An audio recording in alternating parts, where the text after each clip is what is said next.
제가 20대 88년도니까 그때부터 찬양 집회도 다니고 공연도 집회도 한 500회 이렇게 했었어요. 근데 꼭 은혜가 있는 집회 때 가면 사건 사고가 많았어요. 제일 일상적으로 나오는 반응은 그 집회를 하러 가는 그 교회 도착해서 세팅을 다 마치고 저희 리허설을 해요. 리허설하고 나면 제가 막 설사를 해요. 거의 아무것도 못 먹고 뻗어서 있는데 그런 날 보면 하나님께서 놀라운 일들을 하세요. 이번에 말씀을 준비를 하는데 저는 개인적으로 되게 좋았거든요. 근데 어제 밤부터 막 마음속에 갈등이 생기는 거예요.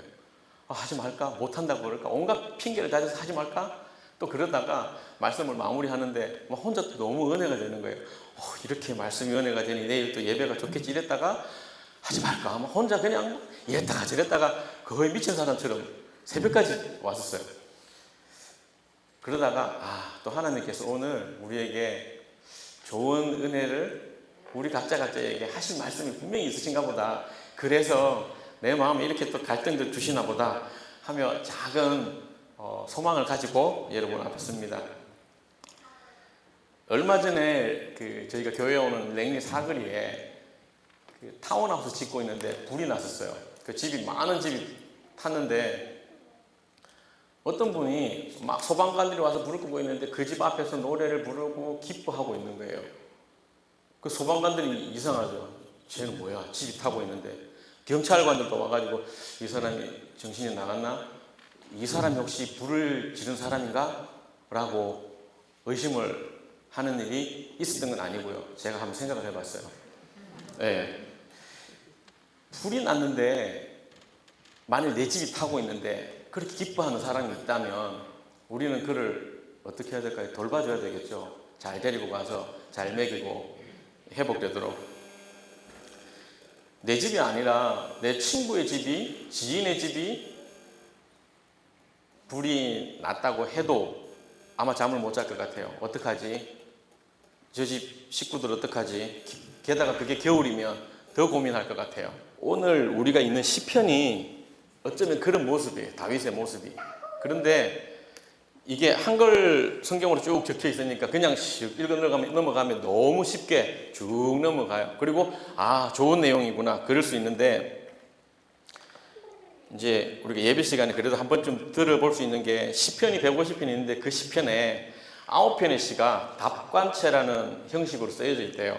답관체는 그 시의 시작의 첫 단어가 알파벳 순서로 하는 거예요. 영어로 치면은 A로 시작하고 그 다음에 B로 시작하고 이런 식으로 쭉 시가 적히는데 그 중에 하나가 오늘 읽은 시편 34편이고요. 또 시편 119편이 그런 식으로 적혀 있대요. 그래서 어떤 단어는 A로 시작하고 그 다음 줄은 AA로 그 다음에는 AAA로 물론 히브리어로 그렇게 적혀 있는 시래요. 그래서 제가 그 주석을 보다가 그래서 답관체가 어쩌라고 또 더 찾아봤어요. 보니까 이렇게 적혀 있더라고요. 이렇게 써진 시를 보고 마치 술을 놓는 사람이 색실로 원하는 그림을 그리기 위해서 한 땀 한 땀씩 술을 놓은 것처럼 한 절 한 절을 매우 정교하고 신중하게 써내려가고 있는 것을 발견할 수 있습니다. 왜 이렇게 하느냐 하면 시인이 표현하려는 내용을 보다 극적이고 효과적으로 만들어주며 그 시의 의미를 더욱 깊게 느낄 수 있도록 만들어줍니다. 그렇게 하기 위해서 정성을 다해서 시를 쓴다는 거예요. 지금 이 본문이 어떤 상황이냐 하면 다윗의 상황이 전쟁에서 승리하고 들어왔을 때 백성들이 사울은 천천히요, 다윗은 만만히요, 막 난리치고 다윗 오빠 환영해요, 이러고 있는 상황이었어요. 그런데 사울로 인해서 도망다니기 시작한 거예요. 바울이 자기 나라 안에서 도망다니 20년이 넘었어요. 더 이상 도망갈 데가 없어가지고 어디로 가느냐면 블레셋으로 가요. 그리고 거기 갔는데 그 나라의 왕 신하들이 딱 보니까 다윗이다. 난감한 거죠. 그래서 자기네들 이렇게 모여서 회의를 하는데 왕이 힘들어하는 거예요. 쟤 다윗이잖아. 어떡하려고 나는. 쟤가 왜 이렇게 와? 막 이렇게 회의를 하다가 쟤 죽여버리자. 안 되겠다. 라고 얘기하는 걸 듣고 다윗이 안 되겠다, 내가 살아야지 라고 생각을 하면서 갑자기 침을 흘리고 막 미친 척을 하는 거예요. 그러면서 왕이 화를 내고 우리나라에 미친놈이 부족해가지고 쟤를 데리고 왔냐고 막 역정을 내면서 다윗이 살아나요. 그리고 나와서 쓴 시가 이 34편이에요. 제가 이 시를 읽고 계속 찾아보면서 다윗의 시가 이해가 안 되는 거예요. 저라면 그런 어려운 상황에 내가 목숨을 다하고 힘을 다해서 전쟁을 한 나라의 왕으로부터 버림을 당했는데 나와서 쓴 시가 하나님을 찬양하라 뭐 이러고 있으면 좀 인간적이지 않아요. 그런데 시편 3편을 보면은 시편 3편은 압살롬을 자기 아들 압살롬을 피하면서 지은 시예요. 여기는 보면 그래도 조금 인간적이에요. 여호와여 나의 대적이 어찌 그리 많은지요 일어나 나를 치는 자가 많으니이다. 이렇게 나를 치는 사람들에 대해서 고백을 하고 하나님 나 힘들어요 뭐 이런 얘기를 해요. 그렇죠. 사람이면 이렇게 해야죠. 그러다가 또 정신이 들면서 그렇지만 하나님 저는 하나님을 사랑해요. 나를 구원해 주십시오. 하나님만이 나의 왕이십니다. 3편이 이렇게 돼요. 정상적이죠. 우리가 볼 때도. 그런데 자기가 망명했던 아기스의 왕에서 또 자기가 충성을 다했던 사울 왕에게서 모두 버림을 당하고 자기가 목숨을 살리기 위해서 침을 흘리면서 미친 척을 해가지고 그 성문 앞을 도망 나왔을 때 그 다윗의 심정이 어땠을까요? 하나님, 제가 이제까지 어떻게 살아왔는데 내가 하나님께 얼마나 영광을 돌렸는데 제게 이런 일이 일어납니까? 제가 얼마나 쪽팔려 미친 척도 해야 되고 이렇게까지 치사하게 내 목숨을 구걸해야 됩니까? 내가 어디 가서 확 그냥 쳐박고 죽고 말지요 라는 말을 했을 것 같아요. 그런데 34편 시작을 보면은 이렇게 얘기해요. 내가 여호와를 항상 송축하며 내 입술로 항상 주를 찬양하리이다. 여기서 내가 여호와를 송축하며 찬양한다는 얘기뿐만이 아니라 항상이라는 말은 내가 미칠 것 같고 답답하고 죽을 것 같은 정말 화가 나서 도저히 살 수가 없는 이 상황에도 나는 하나님을 찬양하겠다는 얘기를 하는 거예요. 내 영혼이 여호와를 자랑하겠대요. 공고한 자가 이를 듣고 기뻐할 거래요. 그렇죠. 우리가 어떤 일을 어려움을 당했는데 나보다 더 큰 어려움 당한 사람을 만나면 사실 미안하지만 좀 위로가 되잖아요. 저렇게 큰 일을 당하고도 살고 있는데 그래 나도 힘내고 다시 가보자 이런 생각들을 해요. 지금 다윗의 상황만큼 어렵고 힘든 상황을 만난 사람이 몇이나 있겠어요, 살면서. 그런 다윗이 하나님을 찬양할 때 주위에 있는 힘든 사람들이 듣고 기뻐할 거라고 다윗은 고백을 해요. 여호와 하나님은 광대하시다고 우리 모두 함께 그의 이름을 높이시다라고 얘기를 합니다. 그리고 여호와 하나님께 간구하면 하나님께서 응답하실 거라고, 그리고 나를 이 모든 두려움 가운데서 건져내실 거라고, 하나님께 나아가고 하나님을 바라보는 사람들은 얼굴에 광채가 나고 그들은 회복이 될 거야, 구원을 받을 거야, 응답 받을 거야 라고 다윗은 얘기를 하고 있는 거예요. 다윗이 이렇게 얘기해요. 6절에 보면 이 공고한 자가 부르짖음에 여호와께서 들으시고 그의 모든 환난에서 구원하셨도다. 지금 구원된 게 아니죠. 이제 미치광이 침 흘리고 나와가지고 이제 목숨 겨우 건졌어요. 그런데 지금 그의 모든 환난이라는 게 다윗은 자기 이야기잖아요. 나의 모든 환난에서 나를 구원했다고 하나님께서 뭐라고 얘기하느냐면요, 여호와 하나님의 천사가 주를 경외하는 자를 둘러 진치고 그들을 건진다고 얘기를 해요. 이런 확실한 믿음이 있는 지도자였던 거예요. 이런 지도자이기 때문에 다윗 주위에 다윗에게 충성을 다하는 신하들이 함께 하는 겁니다. 오늘 시편 전체를 읽어야 되는데 서은은 집사님 오셔서 다 읽을까요? 그래서 아니요, 8절까지만 읽자고 했는데 8절에 이 이야기가 나와요. 하나님을 맛보는 사람에 대한 얘기가 나와요. 영어로 보면 Taste and see that Lord is good 이렇게 나와요. 제가 커피를 하잖아요. 그 인스타 저를 팔로우하는 사람들은 알 거예요. 매일 새벽마다 제가 커피를 만들어요. 고민하고 이 장비를 바꿔보고 저 장비를 바꿔보고. 커피 맛이 쓰지 뭐 딴 게 있다고, 딴 게 많아요, 커피가. 그래서 계속 맛을 보는데 며칠 전에 책을 하나 어떻게 구하게 됐어요. 맛의 비밀. 제목이 좀 그렇죠. 맛의 비밀. 사람이 우리가 음식 맛을 느낄 수 있는 것은 5가지래요. 단맛, 신맛, 짠맛, 쓴맛, 감칠맛 뿐이래요. 나는 딴 맛을 아는데 그분들은 그게 맛이 아니래요. 향이래요. 음식을 씹으면 이게 들어가면서 코로 연결되어 있는 그 관을 통해서 향기가 올라간대요. 그리고 그 향이 수만 가지 맛들을 느끼게 도와준다는 거예요. 그래서 실제 우리 입으로 느끼는 게 아니라 온 몸이 느끼는 거예요. 그 비염 환자나 코가 자주 막히시는 분들은 입맛이 없다 그런 말들 하시는 거예요. 못 느끼니까. 내가 예전에 알던 맛을 모르는 거예요. 맛봐. 그러면 어떤 생각 드세요? 저는 제일 먼저 떠오르는 게 국을 끓이고 한 스푼 떠가지고 입에 넣고 맛봐 하는 이 장면이 제일 먼저 생각이 났어요. 근데 오늘 성경에서 말하는 맛보아라, 테이스트, 하나님을 맛봐라, 이 이야기는 구간수 떠서 맛보는 그 맛보는 정도가 아닌 거예요.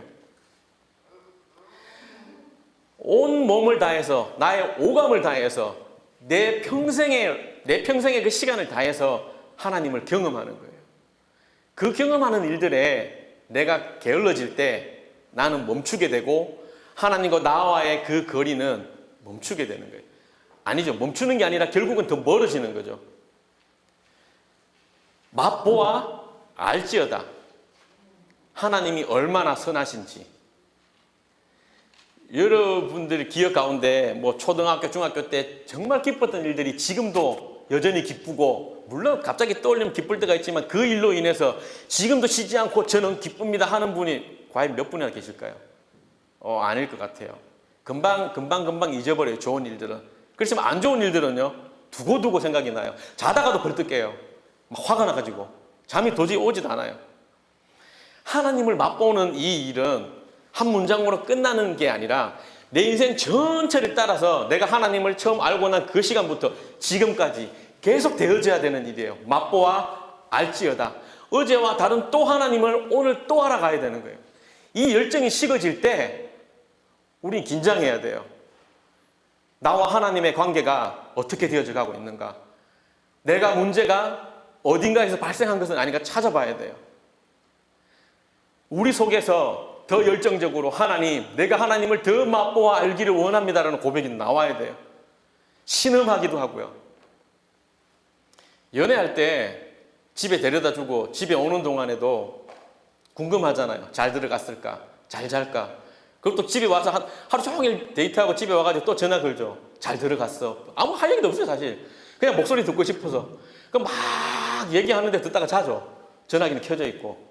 드라마에 보면 그런 얘기 많이 나오는데, 우리의 하나님과의 관계 안에 그 사랑이 저는 더 커야 된다고 생각하고, 더 강해져야 되고, 나이가 많아질수록 하나님과의 우리의 경험들이 더 많아지기 때문에 우리의 사랑은 더 커져야 된다고 생각을 해요. 이 사랑이 식어졌다면 당장 나의 중요한 일들이라고 생각하는 것들을 멈추시고 조용한 자리에 들어가서 하나님 앞에 무릎 꿇어야 됩니다. 하나님, 무엇이 잘못되었습니까? 어디서부터 잘못되었습니까? 어떤 교회 목사님이 이제 미국에서 개척교회를 시작하셨어요. 그래 교회가 성도님들이 자꾸 늘고 렌트한 교회를 사게 되고, 그래도 또 느는 거예요. 장소가 부족해가지고. 그래서 땅을 샀어요. 그리고 그 땅에 교회를 지을 돈까지도 준비가 다 됐어요. 그럼 온 교인들이 야, 이제 우리 교회를 짓자 막 그러고 있는데, 목사님이 온 교인들 앞에 나가서 아주 진지한 목소리를 얘기하시는 거예요. 성도 여러분, 우리 금식 기도해야 됩니다. 그러니까 교인들이 무슨 사고가 났나 그랬는데, 그 목사님 하신 얘기는 모든 것이 너무 순탄하게 잘 가고 있습니다. 우리 회개하고 기도해야 됩니다. 오늘부터 40일 금식 기도를 선포합니다. 기도합시다. 만일 우리가 여기 와서 정착하고 사는 과정 가운데 안정되기 시작하고 재정의 문제, 자녀의 문제 모든 것이 해결되어서 내가 너무 편안한 상황이 되었다면 한 번쯤 하나님과 나와의 관계를 생각해 봐야 될 것 같아요. 지금 정말 내가 하나님이 기뻐하시는 삶을 살고 있는 것인가 아닌가? 우리가 하나님을 전심으로 찾을 때 하나님께서 나를 사랑하는 자들이 나의 사랑을 입으며 나를 간절히 찾는 자가 나를 만날 것이라고 얘기하세요. 우리의 사랑이 매일매일 그 시간이 짧아도 하나님을 묵상하고 하나님 오늘도 내가 하나님을 조금 더 알기를 원합니다. 나와 동행해 주시고 나의 일상 가운데 우리 구역 식구들의 일상 가운데 하나님 함께 해 주십시오 라는 고백이 있어지기를 소원합니다. 11절에 보시면 하나님의 사람은 자녀들을 불러 모아요. 그리고 내가 너희들에게 여호와 하나님을 경외하는 법을 가르쳐 주겠다고 얘기를 합니다.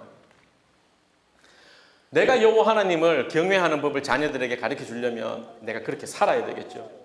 내가 어디서 읽은 좋은 내용을 가지고 우리 자녀들에게 전달할 때 자녀들은 다 알아요. 속으로 뭐라고 하느냐면 아유 아버지 아버님이나 좀 하시지요. 속으로 다 얘기해요. 제가 전에도 얘기했는지 모르겠는데 한국 교회에 있을 때 담임 목사님이 홈스쿨 하면서 자기 아이들을 막 양육을 했는데 외출했다가 들어오면서 보니까 큰아이가 아이들 앉혀놓고 동생들을 막 그렇게 가르치고 있더래요. 딱 자기 모습이더래요. 그러면서 목사님이 내 입으로 말로 아이들을 가르치는 게 아니라 내 행동으로 내 삶으로 아이들을 가르치는구나를 깨달으셨다고. 우리가 우리 자녀들에게 여호와 하나님을 경외하는 법을 가르쳐야 돼요. 배워서 연습해서 내가 그렇게 살면서 전해줘야 돼요. 그리고 또 돌아서서 우리 아이들을 위해서 기도해야 돼요. 이 일들이 순차적으로 계속 있어지고 나는 계속해서 배우고 성숙해져 가는 이 과정을 통해서 우리 자녀들에게 흘러갈 거예요. 내가 멈추고 이전에 좋은 것들을 기억해서 우리 아이들에게 계속 얘기한다면 이 아이들은 이미 알아요. 그 말이 영향력이 없는 것들을. 12절부터 17절까지 보면 여호와 하나님의 사람이 어떤 사람인지가 나와요. 13절에 보면 내 혀를 악에서 금하며 내 입술을 거짓말에서 금하라고 하세요. 악을 버리고 선을 행하며 화평을 찾으라고 얘기해요. 그렇게 할 때 여호와 하나님의 눈은 의인을 향하고 그 사람들의 기도 소리를 듣는다고 얘기하세요. 의인이 부르짖을 때 여호와 하나님께서 들으시고 그들의 환난에서 건진다고 얘기하세요. 정말 쉽지 않은 얘기죠. 제가 초등학교 2학년 때부터 시키지 않은 축구를 시작했어요. 올보이를 안 시켜도 열심히 했어요. 그래서 초등학교 4학년 때부터 학교 대표가 되었고 중학교 때 주장이 되고 고등학교 때까지 축구를 하다가 체대를 오라는 걸 안 갔어요. 키가 너무 작아가지고 중간에 포기를 했는데 우리 자녀들에게 사실 우리 딸 둘한테 묻고 싶은 적이 있었어요. 근데 겁이 나서 묻지는 못했어요. 아빠가 너희가 생각하는 것만큼 잘 살고 있니? 아빠가 너네들에게 신앙을 이야기할 만큼 잘 살고 있다고 생각을 하니? 이 말을 묻고 싶었는데 아니요 그럴까봐 글쎄요 이럴까봐 묻지를 못했어요. 그래서 내가 나한테 이런 마음이 있으니까 내가 더 회개하는 자리에 나가고 기도해야 되겠다. 내가 은혜 가운데 이때까지 살아왔는데 좀 더 나를 돌이키고 하나님이 기뻐하시는 그 자리로 나아가야 되겠다. 그래서 우리 가족이 나를 통해서 한 명 한 명이 좀 더 세워지는 가정이 되도록 내가 하나님의 사람으로 우리 가정에서 좀 더 노력하는 아빠의 모습을 회복해야 되겠다. 그래서 생각을 하게 됐어요. 제가 회사도 여러 군데 다녔고 직업도 여러 가지를 했어요. 그래서 저를 만난 사람들이 저를 부르는 호칭들이 굉장히 많아요. 어떤 사람은 저를 과장님이라고 부르고요. 어떤 사람은 저를 대리님이라고 부르고 어떤 사람은 저를 작가님이라고 그래요. 왜? 어떤 사람은 저를 대표님이라고 불러요. 이사님이라고 부르고 부장님이라고 부르고 이제 가장 최근에는 팀장님이라고 불러요. 그리고 교회 안에서 만난다 보면 집사님이라고 부르고요. 어떤 분은 선교사라고 부르고 전도사라고 부르세요. 이 모든 호칭들이 있는데 요 옆에는 그냥 신동헌이라는 한 사람이 있어요. 하나님이 바라보시는 한 명이. 제 꿈이 축구 선수였다고 말씀드렸잖아요. 그래서 굉장히 나부대요. 막 쫓아다니는 걸 좋아하고 밥도 싫어해요. 근데 그거 하면은 죽으라고 그 일을 해야 되는데 한 1, 2년 전부터 그렇지가 않은 거예요. 이것도 싫고 저것도 싫고 얘는 이래서 싫고 남는 게 없어지기 시작하는 거예요.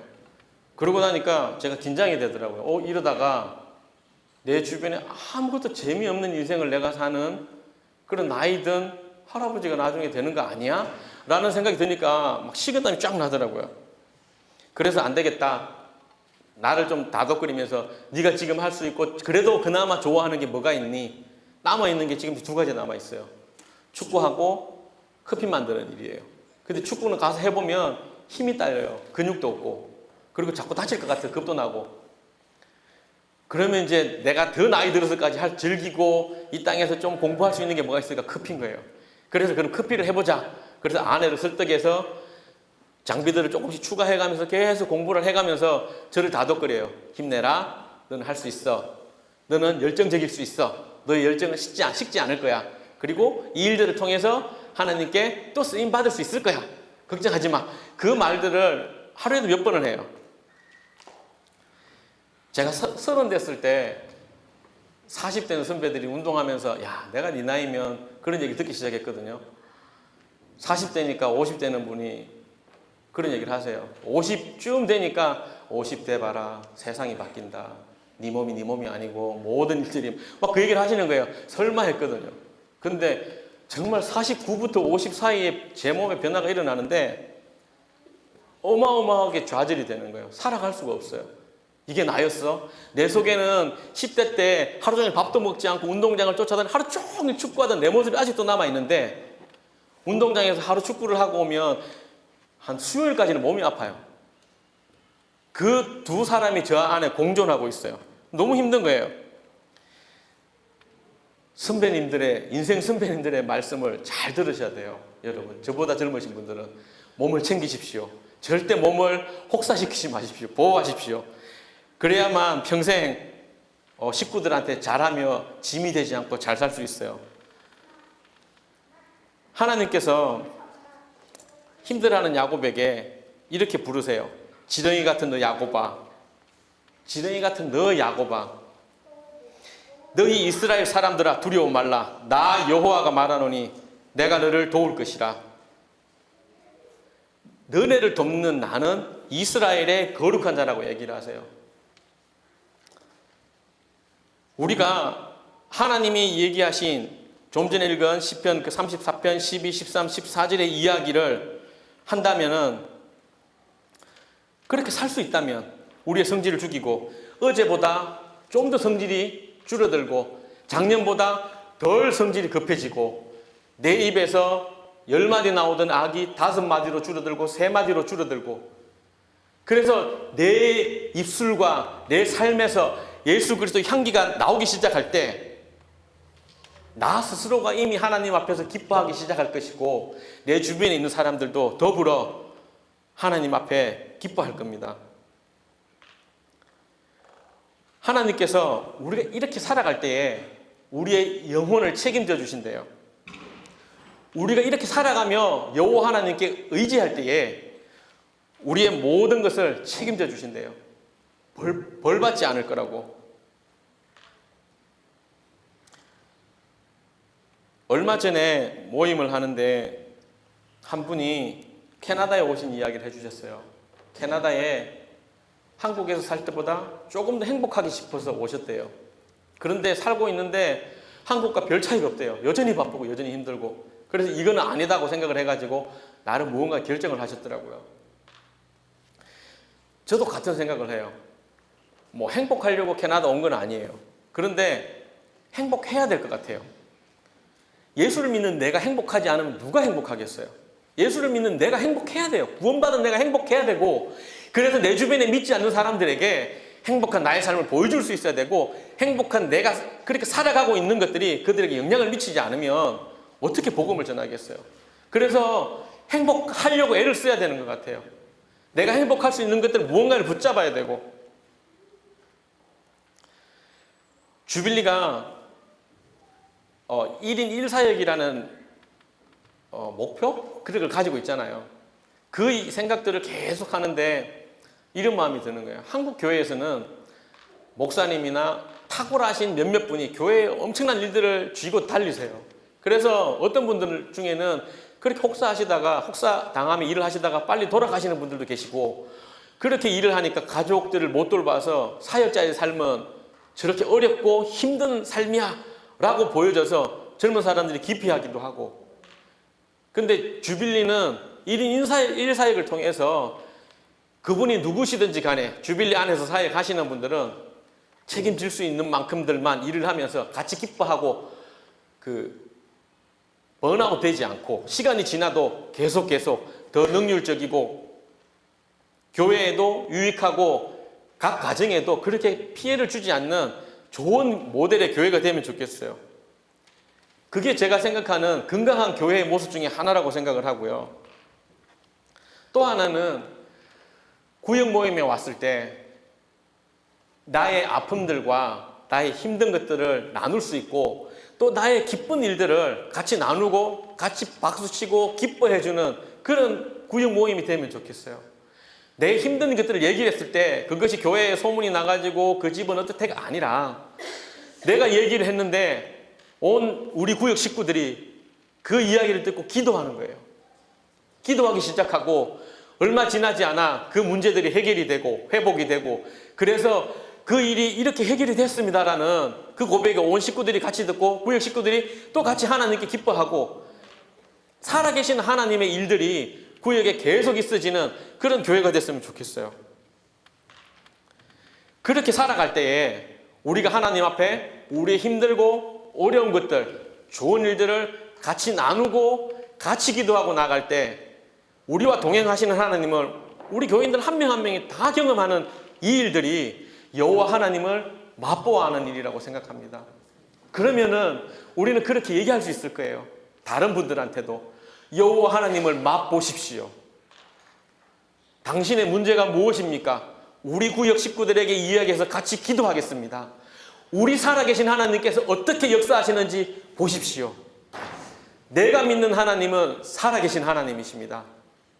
그분이 이제까지 내 인생을 이렇게 인도해 오셨고, 나의 이런 어려운 가운데, 또 우리 구역 식구의 이런 어려운 가운데 우리를 이렇게 인도하셨습니다. 나는 그 하나님을 믿습니다. 당신의 문제도 내가 함께 기도하겠습니다라고 얘기해 줄 수 있지 않을까요? 그 일들이 우리가 여호와 하나님을 맛보아하는 일입니다. 그 일을 경험할수록 우리는 이렇게 얘기할 거예요. 맛보아 알지어라고. 내 하나님이 얼마나 선하신지. 그렇게 우리의 일들이 회복되어지고 우리의 기쁨들이 넘쳐날 때에 주빌리에 모여지는 그 사람들은 회복될 겁니다. 건강하게 될 겁니다. 그래서 교회 전체가 건강한 공동체들로 만들어져서 주빌리는 건강한 공동체라고 소문이 날 것입니다. 연약하고 힘들고 지치고 아픈 사람들이 올 거예요. 위로받고 싶고 회복되고 싶거든요. 주빌리에 오면 그 일이 일어난다는 걸 소문이 나야 됩니다. 우리가 그 일에 증인이 되어야 됩니다. 그냥 좋은 일들이 있어, 나 예수 믿는 사람은 이런 게 아니고요. 오늘도 동행하시는 그 하나님에 대해서 우리가 시간만 주면 막 얘기할 수 있어야 돼. 거품을 물고, 지난주에 말이야 하나님께서 내가 기도하는데 우리 집사님 아는 분 이런 문제가 있었는데 말이야, 그 집에 하나이가 이렇게 아팠는데 병원에 가도 힘들어서 해결이 안 되는데 우리 교회 식구들이 같이 기도하는데 이 아이가 나았어. 그 집에 아빠가 갑자기 직장을 잃었는데 온 식구가 기도하기 시작했어. 지금보다 훨씬 좋은 회사에 취직을 하게 됐고 하나님을 예배하는데 더 좋은 조건이래 라는 이야기들이 교회 안에 넘쳐나야 된다고 생각합니다. 그리고 또 때가 되면 하나님께서 나를 선교지로 부르셔. 그럴 때 그 구역 식구들이 함께 기도하며 축복하고 헌금해서 보낼 수 있어야 되고요. 너 왜 거기를 가려고 해가 아니라, 오늘 읽은 말씀 가운데 여호와 하나님의 광대하신 이야기가 나와요. 한번 했던 얘기인 것 같은데, 제가 스페인 그 순례자길을 다 걷고 나니까 한 930km를 걸었더라고요. 그 첫날 프랑스에서 스페인으로 국경을 넘어가는데 피레네 산맥을 넘게 됐어요. 처음에 이제 동네를 구불구불 올라갈 때는 막 예뻤어요. 오, 아름다운, 막 그리고 기대를 하면서 갔어요. 제가 사진을 찍었거든요. 한국에서 광고 사진을 찍고 했는데 되게 큰 무거운 카메라를 들고 그때도 이제 사진 촬영 때문에 순례자길을 걷게 됐어요. 피레네 산맥을 어느 정도 딱 올라갔는데 너무 아름다운 거예요.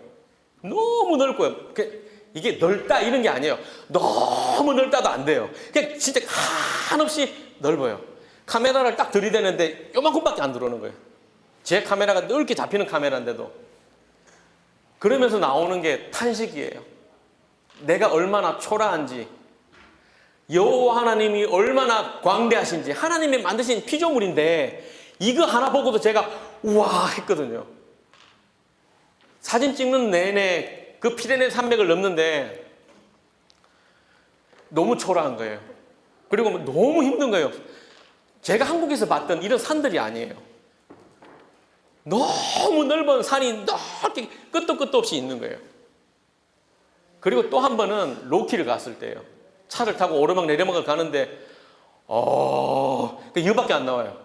너무 아름다운 거예요.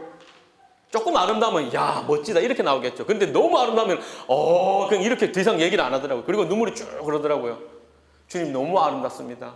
어떻게 이렇게 아름답지요? 그럴 때 꼭 교회 다니시는 분은 찬양하죠. 주 하나님 지으신 모든 세계. 그 부르면서도 왜 또 이걸 부르지? 아는 게 그거밖에 없더라고요. 주 하나님 지으신 모든 세계. 그런데 만일 우리가 하나님께서 만드신 우주를 보게 되면은 혼자 생각을 해봤어요. 잘못하면 죽을 수도 있겠다.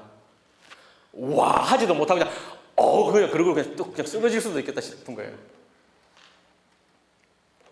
제가 축구를 꿈을 꾸다가 포기를 했어요. 키가 작아서. 그 다음번에 하려고 했던 게 과학자예요. 천문학자가 되려고 했는데 제가 공부를 잘 못하더라고요. 그래서 빨리 포기를 했어요. 그 양 목사님이 대학원 다닐 때 그러시더라고요. 굉장히 좀 어려웠어요. 그 얘기를 하실 때. 이걸 좋게 들어야 될지 나쁘게 들어야 될지 한편은 막 슬프고 한편은 좀 괜찮게 들리는 것 같아 칭찬 같기도 한데 뭐라고 그러셨냐면 신저는 공부 빼고는 다 잘하는 것 같아. 그 이야기를 제가 다 잘한다 쪽으로 잡으면은 괜찮은 얘기인데 공부 빼고는 그러니까 이게 마음이 좀 어려운 거예요. 그 순간 제가 얼굴 표정 짓기가 굉장히 어려웠어요. 이쪽으로 지어야 돼, 이쪽으로 지어야 되나 난감했는데 지금도 생각하고 있잖아요. 지금도 가끔 생각이 나요. 신저는 공부 빼고는 다 잘하는 것 같아. 뭘 얘기하셨을까? 비밀이에요. 아직 제가 묻지는 못했어요. 정말 공부 빼고는 다 잘 하려고 애를 쓰는 것 같아요, 제가. 근데 그런 제가 천문학과를 갔더니 수학에 수학도 없고 숫자도 없고 막 문자만 나오는데 도저히 안 되겠더라고요. 그래도 별은 좋아해요.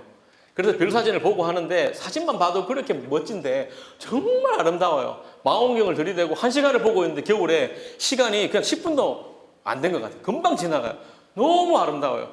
그런 우주들 가운데 우리가 보는 게 지구 근처에 있는 조금밖에 못 보잖아요. 하나님 만드신 것을 쫙 보여주시면 정말 심장 약하신 분들은 컥 하고 쓰러질 거예요. 너무 아름다워가지고. 여호와 하나님의 광대하심과 하나님의 놀라우심 앞에 우리는 우리가 하나님을 믿고 난 지금까지 정말 조금밖에 알고 있지 않다고 생각해요. 너무너무 적게 알고 있어요. 우리가 알고 있던 것을 이제는 조금 접어두고 오늘부터 이렇게 얘기했으면 좋겠어요. 하나님, 내가 하나님을 맛보기를 원합니다. 지금까지가 워밍업이었다면 이제부터 제대로 알게 해주십시오. 이 맛보기 위해서는 그냥 단순하게 이제 맛보겠습니다. 이게 아니에요. 목숨을 다하고 힘을 다해서 결단하고 하나님, 내가 하나님을 꼭 맛보고야 말겠습니다라고 그렇게 나가야 됩니다. 그렇게 나갈 때 하나님께서 우리 한 명 한 명을 맛보게 해주실 거예요. 제가 찬양 일들을 꽤 오래 해왔는데 많은 찬양들이 부담스럽게 해요. 찬양할 때마다 그 가사들 고백이. 근데 이 찬양 있잖아요. 나는 주님 한 분만으로 나는 만족해. 이 찬양 부를 때마다 막 마음에 힘들어요. 정말 만족하세요? 저는 안 그랬어요. 저는 주님이 너무 좋았어요. 미칠 것같이 좋았어요. 주님만 있으면 다 될 것 같았어요. 근데 딱 집에 돌아오면 식구들이 있어요. 먹을 게 필요하고 애들한테 사줘야 될 게 필요하고 공부를 시켜야 되고 재정은 늘 바닥이 뭐예요? 맨날 마이너스예요. 그런 제게 하나님은 은혜를 계속 주셔요. 찬양할 때는 주님 한 번만으로 나중에 힘든 거예요. 주님, 저는 주님 한 번만으로 만족이 안 돼요. 주님 좋은 건 맞는데 주님이 1번 맞아요. 근데 저 2번도 필요해요. 빵도 필요하고요. 제가 살아가야 될 여러 가지 것들이 필요한데 도와주십시오. 그렇게 나중에는 기도하게 되면서요. 또 겁이 나는 거예요. 하나님, 제가 부자가 돼가지고 하나님을 멀리하는 사람이 되면 어떡하죠? 그건 또 아닌 것 같아요. 이러지도 저러지도 못하면서 이때까지 살아온 것 같아요. 그래도 지금도 고백하지만 하나님이 1번 맞고요. 제가 만일 하나님만 선택하고 굶어 죽어야 된다면 그것도 오케이입니다. 그렇지만 그것이 아니라 이 땅에서 살아가야 된다면 필요한 것들도 채워주십시오. 저도 행복하고 싶고 저도 넘쳐서 저보다 부족한 사람들에게 흘려보내고 싶습니다. 지금 여기 계신 분들 중에는 많이 모르실 분도 계시겠지만 정문은 장로님이라고 계세요. 저희들하고 같이 예배를 드렸던 굉장히 부자라고만 들었어요. 근데 굉장히 큰 돈들을 많은 곳에 도네이션하고 계세요. 장학금도 주시고 선교지 여기저기에도 헌금을 하시고 그 장로님의 삶을 그때 같이 있는 몇 년 동안 보면서 부자라고 모두가 저렇게 살지는 않는데 대단하신 분이다. 그래서 어쩌면 하나님께서 저분에게 저렇게 재정에 대한 축복을 주셨나라는 생각도 하게 되었어요. 그리고 저도 재정이 하나님 저렇게 흘려보낼 수 있게 축복해 주십시오라고 기도하기 시작했고요. 우리 가운데는 하나님께서 극단적으로 가난하게 살아라고 하신 분도 있을 거예요. 모두에게 말 못하지만 그런 분들은 정말 힘들지만 그렇게 살고 계실 거예요. 하나님의 말씀을 따라. 그런 부름을 받은 분을 제외하고는 저는 모두가 하나님이 1번이고 재정도 자녀도 모두 축복을 받고 흘려보내고 하나님 높이 찬양하고 행복하게 사는 그런 삶이 되기를 소원합니다. 이제 마무리를 하면서요. 하나님 맛보기를 간절하게 소원하는 주빌리 식구들 모두가 되기를 기도합니다. 그리고 우리가 구역이 모일 때마다 내 힘든 얘기, 나에게 일어난 기쁜 얘기, 또 내가 소원하는 이야기들을 편안하게 나누고 구역 식구들이 함께 기도하고 그 일들이 우리 가운데 살아서 역사하시는 하나님을 통해서 이루어지는 것을 우리가 함께 맛보기를 소원합니다. 우리가 볼 때는 우리의 상황이 어처구니가 없고 속에 천불이 나오는 어떤 상황이 되어도 우리가 통곡하지 않고 쉬지 않고 하나님을 바라보고 하나님께 함께 기도하는 그런 건강한 공동체가 되면 좋겠습니다. 우리 찬양팀 같이 나오셔서 같이 찬양하면서 기도하기를 원하는데요. 그렇게 속으로 얘기를 하면 좋겠어요. 하나님, 이제까지 제가 하나님을 맛본 것이 내가 경험한 살아계신 하나님이 얼만큼인가요? 티스푼인가요? 큰 숟가락인가요? 그렇지만 주님, 이제는 제가 넘치도록 하나님을 맛보아 알기를 원합니다. 그래서 다윗처럼 소리 높여 노래하게 해달라고, 찬양하게 해달라고. 그래서 나를 통해서 어려워하는 사람들이 위로받고 나도 저분처럼 하나님 앞에 찬양하고 기도하기를 원하는 소원하는 마음이 생기도록 그런 마음이 생길 수 있는 우리가 삶을 살면 좋겠어요. 우리 찬양할 때요, 내 기도에 간절함을 담아서 찬양하고요, 내 마음에 하나님을 맛보아 알기를 원하는 그 마음의 크기만큼 담아서 찬양했으면 좋겠어요. 우리 같이 찬양할게요. 하세요. 할렐루야, 할렐루야, 할렐루야, 할렐루야, 할렐루야,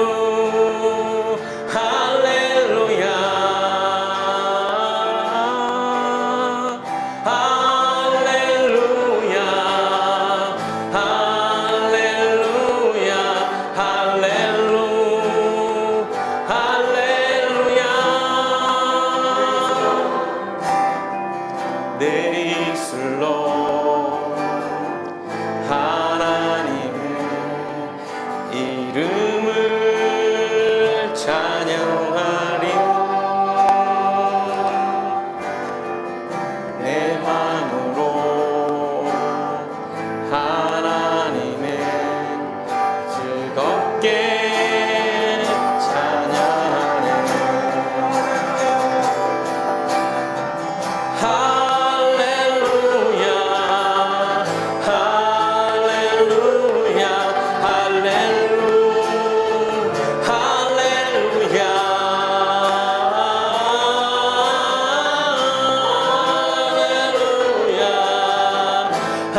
보세요. 우리 같이 기도하겠습니다. 하나님 내 마음을 만져주십시오. 하나님 내